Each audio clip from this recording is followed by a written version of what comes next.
Hi folks, Gail and Brendan Swenson here from Seattle Coffee Gear. We're gonna show all the features on this brand new Z9 that Jura has out now. This thing is fantabulous. You were playing around with the programming a little. Tell us about it. What's it got going on?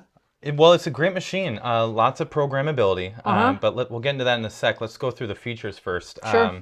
We have a nice big water tank here that it's 96 fluid ounces, which is pretty big. And one thing that I like about it is it comes out pretty freely without having to lift it past the entire height of the machine. You know, a lot of machines, if it's under a counter or something, you actually have to clear the whole machine to get it out. But with this machine, you just take it out of the water reservoir here and slide it right out. So and the display tells you you've taken it out. Exactly. So you know that. And that's a lot of water. I think usually that thing's huge. Yeah, we see it usually between 60 and 70. This would be nice for a small office.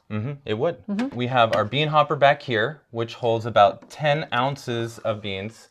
And they, depending on your dosage with the machine, that's about 20 servings. Yep, grinder adjustment there. Yep, and we have that's where your pre-ground coffee option is too. That's back here.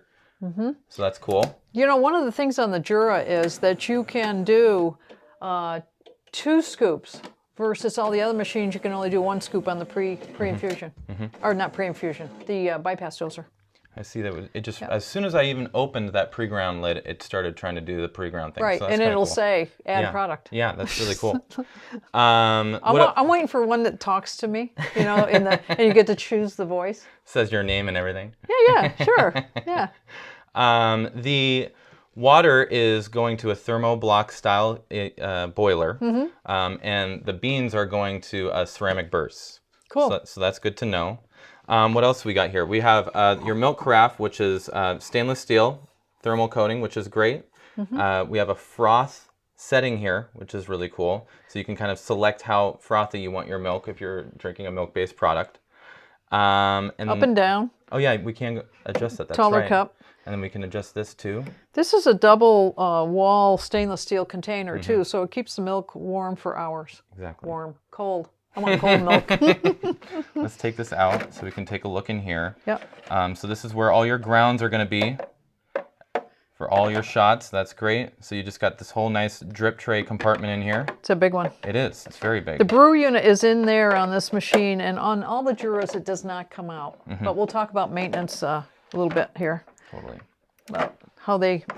There we go. There. So these spouts go up and down. They butterfly in and out for width of cup. Hot water. Yep. Yep. Got a lot of features. Yeah, it does. Now maybe we can jump into the programming here. We were talking about making a cappuccino. So what we're going to do here is jump into the cappuccino drink. We're going to customize this drink to what we want. And we're going to get that going right now. So we're going in there and selecting the product, and now we have this area on the screen where we can customize all 4 of these things right here: the volume, the temperature, the coffee strength, and the amount of milk. Yep. And then if you wanted to, you could actually change the product name or remove it. You got a lot of options in here. But first, let's go through and just see what the volume is. 3 ounces. What do you think? I'd take it back to 2. Okay, let's do it. 2.5, 2.0, one more. There we go. There you go. We're going to save that. So we got that saved, and now we'll probably take us back. Okay, let's jump over to temperature. We like it hot. Yeah. It's already on high, or is it? Yeah, it is. It looks like it's you can 3 take settings, it down. Low, normal, and high. But yeah, we're going to go high. We're Yep. going to leave it right there. And then let's go to my my favorite part. Strength. We're going 5 out of 5. We want bada boom. Exactly. Nothing but that. Yeah. And then we want to get caffeinated. Exactly. Then the amount of milk. What do you think about that? 14 seconds. I'd say that's probably more than I would like. Okay. Of course, we're not just programming this for me. Exactly. It isn't all about me, is it? How about 10 seconds? Okay, let's do it. Let's try that. Save. That's good. And we don't want to change the name of it or the interval, and we don't want to remove it from the product selector. Nope. So we got it exactly how we want it. Right. And now to get out of here, we're going to hit the P up here for programming, and it should take us back to the screen. So now that the cappuccino will be programmed the way we want it. Exactly. You can also change some of the, like the special coffee, you can make that whatever you want. Each one of these you can change and make it the way you want it, and you can actually change the name of it. You can put your name on it. Yeah. But once you do that, you change that. If I change it to my preferences and Brendan comes along, he's got to take my preferences. Because that's what he's going to be. Exactly. There's another programming too. You have all these 6 you can choose from. So those are, those last 6 were your favorites. Those are the, And now, this is the entire product kind of catalog that's in the machine. Shred coffee, and you can choose one of these too. And you can program these as well. Yep. So there's a lot, you can customize a lot of things. You can just get hot milk for the kids. Yep. Okay, so if I have a ristretto there, if I push prepare, that's what it'll make. Yep, it's going to start, we'll hear it grinding right away. Yeah. After a while, it goes back to the default settings. And, you know, one of the things I like, let's go back into the programming. You can choose language, switch off after so many hours, and you can have it come on in the morning. Next, color scheme. This is the one and display. You can actually change the the size of those things. Yeah, see? Well, the Oh, contrast. I see. Yep, I gotcha. And I found the contrast was pretty good at 30. Yeah, it is. You're right. Yeah. Save. Now you can get into the units. That's milliliters versus got it. ounces. I see. Color scheme. This is what you can change the background. Oh, wow. Look at that. That's kind of cool. Flower. Just kind of a... Yeah. That looks like looking at the Earth from a satellite, right? Doesn't it? Huh? It does. Right now I'm favoring the coffee beans. You like the beans? I do. I've tried the beans. And what do you think?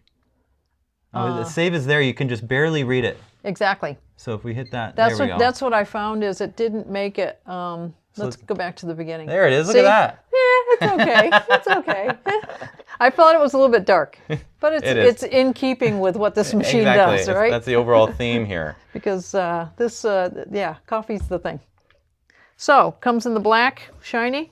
I think it's a very slick design. That's actually one of my pros for this machine is I do think it looks very sophisticated. Hey, let's talk about the maintenance. The maintenance, yes. Right.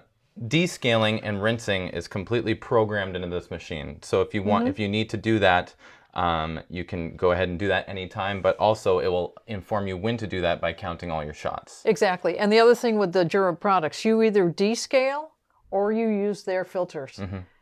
You have to do one or the other. It won't allow you not to clean that machine or keep it up. And the brew unit on the inside, I was saying that doesn't come out.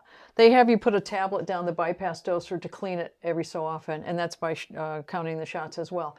And you can't get out of it. You have to do it. Yeah. So the brew unit not coming out to rinse has never been an issue because they make you clean this machine. Exactly. I started off as a technician here at SCJ, and the technician side of me, one of the cons is that you can't remove the brew unit. But we've never seen a problem with that. That's just kind of something personal for me. Want to make a drink? Let's do it. Let's make a drink. We're going to tip that a little to get that under there, and then we're going to have to spill it a little to get it out. Because we like a lot of coffee. Yeah. So let's try our cappuccino with our settings here. Yep. So that's what we set it at. 10 seconds of milk, 2 ounces of coffee, and... 5 out of 5. No, that's va-va-voom. Va-va-voom, I like that. Maybe we should name this va-va-voom. Oh, wait, that's right. Yeah, put it over there. I forgot about that. Yeah, me too. And you know, the coffee comes out of here too. Yes, it does. Back here. I forgot about that too. I totally forgot about that. So all milk-based drinks, the coffee will come out of this side too. Yep. Oh, 10 seconds looks good on the... I wonder what 14 would have been pretty high there. Be way up here. It would be less of a cappuccino and more of a latte, I think. Of course, this is going to be a lot of coffee. Who's drinking it, Gail? I'll try it this time. Okay, yeah, I'm always the guinea pig. No, you're not. Not always. Once in a while. I think that looks pretty... That's a good ratio there. We made a mess. And you did that all off the top of your head. Oh, I was just guessing. Ooh, that foam looks really nice. You're so modest. What did we have it set at there? Foamy? Yeah, the 3 out of 3 in terms of foam. Ooh, wee baby, that's hot. And it's telling us to fill the bean container. So that shot, so as you can see, it knows exactly the status of the bean hopper, which is cool. I want to try that. It's hot. It's hot? Yes, it's very hot. Yep. I think overall it's a very good machine. I think it's ideal for a user that kind of likes to let the machine do a lot of their work. You know, if you've never pulled shots using a portafilter or anything like that, and you don't know much about coffee, this is great. I'd say it's also ideal for a household with lots of users, maybe a small office. But one of the things you're paying for here is all that programmability. So if you're in the market for that, this is your machine. Swiss engineering too. I would say let's talk about pros and cons. The con that I have on this, these machines are built really well, and rarely do they need to go in for any service. But if they do, there's one service center in the United States. It goes back to them. Exactly. And the other con, I think, is when you make a milk-based drink, the milk comes up through this hose and down through this unit. You really have to keep this clean. Yeah. You have to put this in the rinsing agent quite often. And this all comes up, you know, this comes off of here, this comes off of here. I see. It all goes in the stuff, but you have to make sure that you do it. Otherwise, this can get pretty gunky. Yeah. So I would say the cleaning on it is a little more fastidious or a little more intensive, but not too bad. Yeah, with super automatics with milk-based drinks, you really need attention to detail when it comes to cleaning. Otherwise, things will get out of hand pretty quickly. And we've seen it in our service center here many times. But anyway, that's pretty much the features of the Z9. Did you have any other pros and cons you wanted to talk about? Well, one of the cons that we hinted on really briefly earlier is the programmability. You can really only program the shots that are already existing in here, the beverages, I should say. And then you kind of, you know, affect that for everyone else that could potentially be using the machine. So if I change espresso, just something as standard as espresso, I kind of change it permanently. Just like we did with that cappuccino. Exactly. Everybody's going to get that same cappuccino. Exactly. Yeah. And if you don't want that, then you're going to have to go jump back in there and change those settings to what you want. And so that was really the, you know, if you're going to have that programmability, it would be nice to kind of have more of a variety. Put a name on it. Yeah, exactly. Or like you could have your profile, I could have mine. But other than that, you know, there's the consideration with the service center, you know, but that's just kind of us at Seattle Coffee Gear. We're so used to servicing so many different types of machines that, I mean, that's just kind of something a little bit different for us here. But other than that, I think it's a great machine. But yeah, and having said that, I would say it's a very reliable machine. So. Exactly. They really kind of, you know, make up for that with all the cleaning that they force you to do and all the attention to detail with the water filter, which comes with the machine, and testing, you know, testing the water hardness for wherever your water source is and how hard it is. That's right too. They do offer that. Yep. That's like one of the first things you have to do with the machine is jump in there, get a pH strip that comes with it, and tell the machine, you know, how hard the water is for your water source. Yep. So, you know. And that will prompt you, if your water is hard, it'll prompt you to change your filter or descale more often. Exactly, exactly. So they really do a good job kind of adapting to that. Yeah, excellent job. So that's the Z9, folks. Thank you, Brendan. Thank you, Gail. Yeah, and any questions, go to our website, seattlecoffeegear.com, or you can find the number on there. Give us a call. Our customer service people are well versed in all these machines, and it can help you out picking out the right one for you. Thanks a lot. Thank you, Gail.